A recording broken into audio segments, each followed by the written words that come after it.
This plain behind me is where the legendary leader Hannibal hurled the army of Carthage against the might of Rome in 216 BC. I'm Matthew Settle. Over 100,000 men fought in a battle to the death. Over half of them died here in Cannae. Today, this land is part of Puglia in southern Italy. It's hard to imagine what it must have been like then. But now, with new video game technology, you are about to see this great battle as never before. The vast numbers of soldiers, the troop formations, how they fought, and how the battle was won. Get the view the generals wish they had. Now, on Decisive Battles.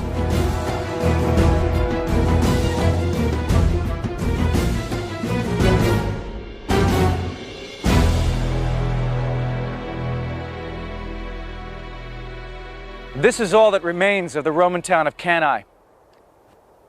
But 2,000 years ago, these fields saw Rome's mighty legions battle against one of the greatest military minds in history, Hannibal, commander of the armies of the great trading city of Carthage. By 250 BC, Rome had made itself master of all Italy. Now it wanted to expand and to control the Mediterranean Sea. But it had the wealthy city of Carthage on the north coast of Africa to contend with. The problem wasn't that the Mediterranean was too small for two rival powers, but the problem was that Carthage had designs on Sicily and Spain, and Rome had designs on North Africa. For 24 years, the two great powers fought a bloody war for control of Sicily. Carthage was defeated and Rome imposed crippling terms for peace. Hamilcar, the Carthaginian general in Sicily, was furious. As sacrifices were being made to the gods, he brought his 9-year-old son to the altar and made him swear an oath, never to be a friend to the Romans. That young boy was Hannibal, and he never forgot his promise. When Hamilcar died, power passed first of all to his son-in-law, Hasdrubal, and then when Hasdrubal himself was assassinated, it passed to his son, Hannibal. Carthage is now in debt. It's got to pay the Romans off money every year. It's lost a lot of its territory, so they decide to create a very solid, very wealthy province in Spain, and also a very strong army. Rome was worried by the recovery of Carthage and was just waiting for an excuse to strike again at its old enemy. When Hannibal attacked a Spanish city loyal to Rome, they saw the perfect excuse to go to war. But Hannibal decided to attack first. Hannibal works out that the only way to defeat Rome is to go right to the center, to go to Rome itself, go to Italy, and beat the Romans there. Hannibal's strategy is one of the clearest cases in history of attack being the best form of defense. In 218 BC, he began his march north through Spain with an army of 100,000 men and 37 elephants. Then Hannibal did the unthinkable. He crossed the Alps into Italy in the dead of winter.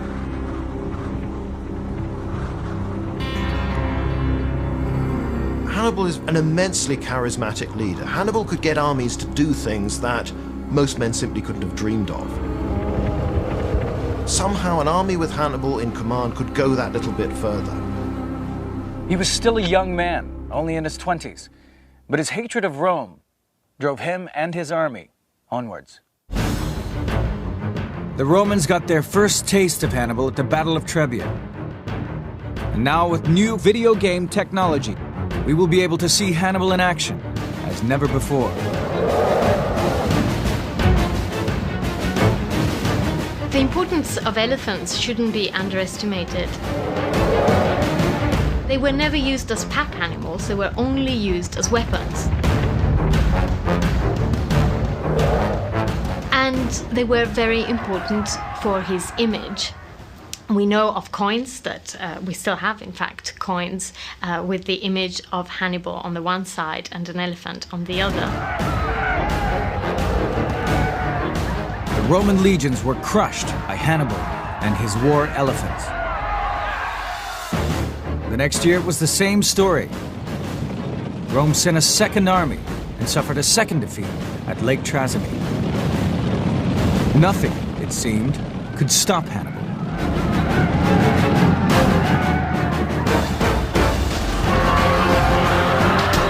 his army rolled on south, through Italy, and rested here on the Adriatic Sea.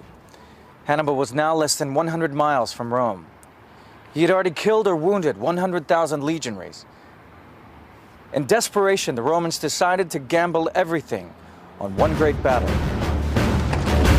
They committed 8 legions, 70,000 men.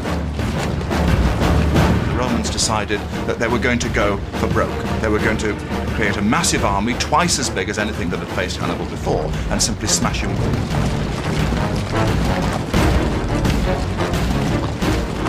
On August 2nd, 216 BC, the huge Roman army met Hannibal, here, near the town of Cannae.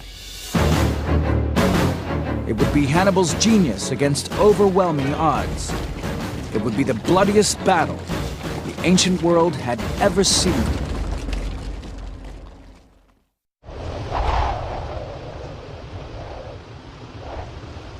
The hot wind blows off the plain of Cannae, just like it did 2,000 years ago. But then the fields were uncultivated and home to the 2 most powerful and different armies of the ancient world. At stake, control of the Mediterranean and the future of Rome itself. Let's take a closer look at the huge Roman army which opposed Hannibal. It contained 8 legions. Each had up to 5,000 men, drawn into 3 lines, which were in turn divided into squares of infantry. This checkerboard formation was designed for maximum flexibility, but it was tricky to operate in the heat of the battle, and needed a very experienced commander to make it work. As a Roman soldier, just where you stood in these 3 lines was based on your age and your experience. If you were around 17 to 25, you would take up position right here in the front rank. Here you would be in the thick of the action. As a raw recruit, you would become battle-hardened or die. If you survived to your mid-20s, then you would graduate to the second rank of experienced men at the peak of fighting fitness. And if you lived to be a grisly old veteran, you would find a home here in the third rank. Maybe you wouldn't be so quick anymore, but all that knowledge and experience would help get the army out of a tight spot. Let's take a look at what Hannibal and his army would have seen. The skirmishers out in front act like a kind of curtain, making it difficult to work out just how the Roman troops are organized, and how many there are. And we can see that Hannibal's army is nothing like the Roman military machine on the other side of the battlefield. This is an army drawn from many countries. From Africa come the Libyan spearmen, and Numidian cavalry on small, swift horses. There are Gauls from France, and Spaniards fighting both on foot and on horseback. Here, Hannibal has the advantage of 10,000 horsemen against the Roman 6,000, and the flat plain of Cannae is perfect for cavalry warfare. But he has only 40,000 infantry against Rome's force of 70,000. The Roman army was so vast it had 2 commanders, Paulus and Varro. They took turns leading the army on alternate days. Now this is tricky enough if both commanders had the same strategy, but they didn't. They had competing strategies. Paulus favored a cautious approach and did not want to rush into battle. Varro was spoiling for a fight and wanted to force the battle onto the open plain where the huge Roman army had room to maneuver. On August 2nd, 216 BC, it was Varro's turn to command, and so the Roman army began to form ranks for battle. As usual, the infantry occupied the center, with the cavalry detachments on either wing to guard the flanks. We can never know exactly what was going through Varro's mind, but he decided to change the normal battle order. He ordered the Roman ranks to be made much deeper. There were fewer gaps and hardly any option to change formation. Either through great wisdom or utter folly, the consuls had agreed to stack the legions to create depth and shock with the idea they could just burst through the Carthaginian army. They'd given up flexibility in exchange for power. And so Hannibal devised a trap. He massed his Gauls and Spanish troops in a crescent formation that curved outward towards the Roman lines. He seemed to be inviting an all-out attack on his outnumbered force. Even his own soldiers must have wondered what he was up to. He had placed himself at the most vulnerable part of the line, at the center, where the fighting would be fiercest. They had to hold the advance of this huge Roman steamroller. He was there to encourage what he knew to be the weakest part of his line. To some extent, he may have been appealing to the sort of emotional, the warrior culture of the Gauls in particular, who made up a lot of these units. This was a culture in which you were supposed to excel, do the spectacular, to stand out in front. Strangely, Hannibal had left his best troops, the Libyan spearmen from North Africa, in reserve on the flanks of his army. But Hannibal knew exactly what he was doing. He had a plan. Almost 130,000 men and 16,000 horses were squeezed into this battlefield just over 2 miles square, beginning where the tree line marks the river, and ending here at the hill of Cannae. Suddenly, there was a frenzy of movement. The skirmishers ran forward. Legions advanced in step. The men of Carthage, outnumbered 2 to 1, braced for impact. The Battle of Cannae had begun.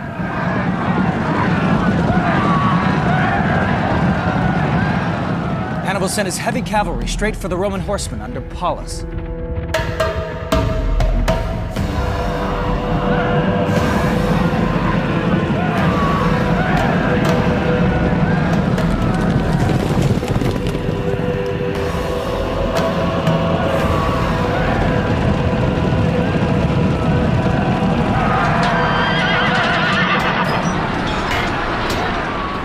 The fighting was fierce and brutal. Meanwhile, Hannibal's Numidian cavalry charged the Roman left wing under Varro.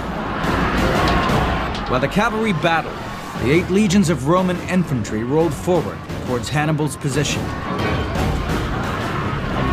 When they got to within 15 yards, each legionary threw his spear, the pilo. Then they drew the gladius, a short stabbing sword of hardened Spanish steel, and collided with the Carthaginian crescent.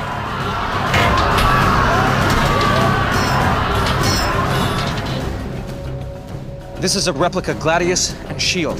The shield was used for battering an opponent, quickly followed by a thrust. The shield alone weighs 22 pounds. So, in this heat with that sun and a full suit of armor, it's hard to imagine fighting for 4 minutes, let alone 4 hours.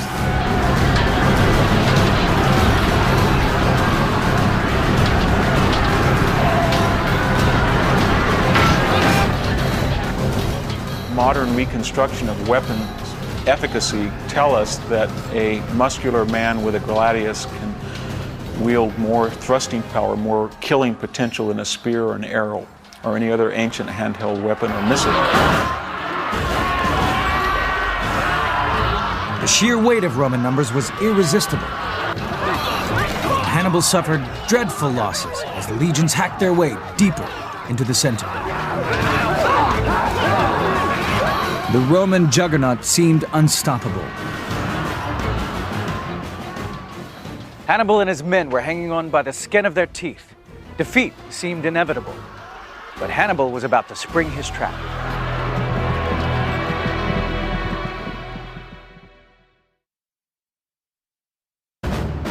Carthage and Rome are fighting for supremacy in the Mediterranean.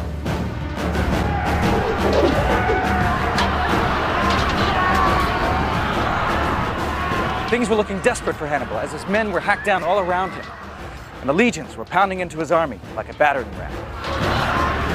For the Romans, it seemed that one more push would lead to victory. But they were blind to the growing danger all around them. Now it became clear why Hannibal had adopted the crescent formation. As the Roman advance was sucked into the center of the crescent, the Libyan spearmen on the flanks wheeled round from both sides to catch the Romans in a vice.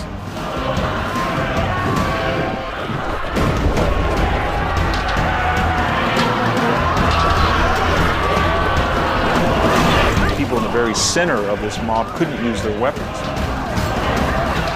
They were pelted by spears, javelins, stones, but they could not reply backwards. It was too compact, it was too tight.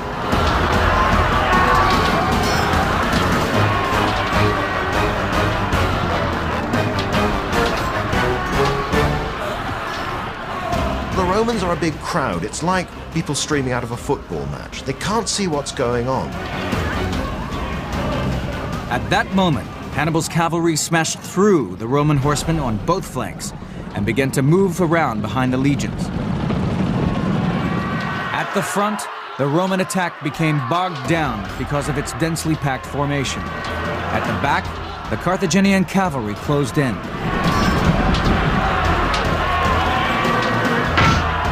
The trap was sprung.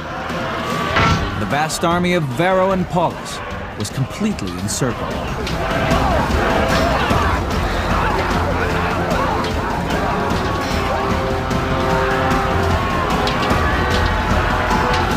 Had they kept their wits about them, they could have had an organized breakout and still rescued the battle.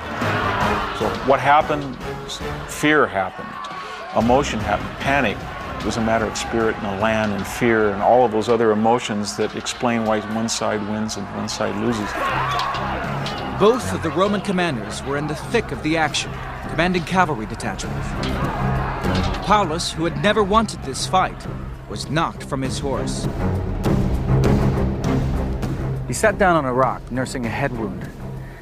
His officers urged him to leave, as Hannibal's army was just moments away. He refused, and seconds after they left, died in a hail of javelins. And Varro, who had been so keen for combat, he escaped back to Rome and was forgiven for his defeat. No matter how unwise Varro's decisions might seem in retrospect, to the Romans at least, they're not going to criticize him because the great trait of all Roman commanders is aggression. You gotta remember that at Cannae, what happened should not have happened. Military strategists could not envision that a numerically inferior army could surround in a concentric manner on both sides a numerically superior force. So the very idea that someone like Hannibal could pull that off was just audacious and should not have happened. By nightfall, Cannae was a field of blood and tangled limbs. The actual fighting had only taken 4 hours, but nearly 50,000 Romans and 10,000 Carthaginians were slaughtered. That's roughly 200 men each passing minute. Nearly 1/3 of all Roman senators, the men who governed Rome, lay slain or captured. This was the worst defeat ever suffered by Rome. Cannae seems almost the perfect victory. A smaller but much better army takes on a very big, very strong opponent, and on an open plain, there's no ambush, there's no surprise. Hannibal, just by using his own skill and the quality of his men, overcomes this greater army, and doesn't just overcome it, he virtually destroys it. News of the defeat terrified Rome. The city was now at Hannibal's mercy. But he refused to march on it. His generals just couldn't understand. The way was now open. Why not finish off the Romans once and for all? The answer may simply be, in part, exhaustion. Hannibal's fought the hardest battle of his life. He's lost a lot of his friends. He's lost a big chunk of his army. But even more importantly than that, marching straight on Rome would have been a big gamble. He didn't have the sort of army that could have coped with besieging Rome, starving it into submission, or directly assaulting it. He didn't have the force to do that. Instead, Hannibal led his army around Italy for the next 14 years. Too weak to conquer Rome, too strong to be defeated in battle. He'd struck 3 hammer blows to the heart of Rome, and still she had not fallen. Her revenge would be terrible. A revitalized Roman army attacked Carthage. Hannibal was summoned back to organize the defense, but was defeated at Zama in North Africa. He was forced into exile. But still Rome pursued him. Finally, in what is now Turkey, he took his own life, poisoning himself to avoid Rome's assassins. Hannibal was 63. The Romans thought they were rid of him for good, but he lived on in legend. Hannibal was one of the great boogeymen of the Romans. Nurses for centuries after used to say, Hannibal will get you, to frighten the children. It's a figure that enters deep into the Roman psyche, the big bad wolf type of thing. Hannibal is there. Hannibal is someone who almost appears like an elemental force, who bursts across the Alps, scatters Roman armies to all sides, and takes Rome to the very brink.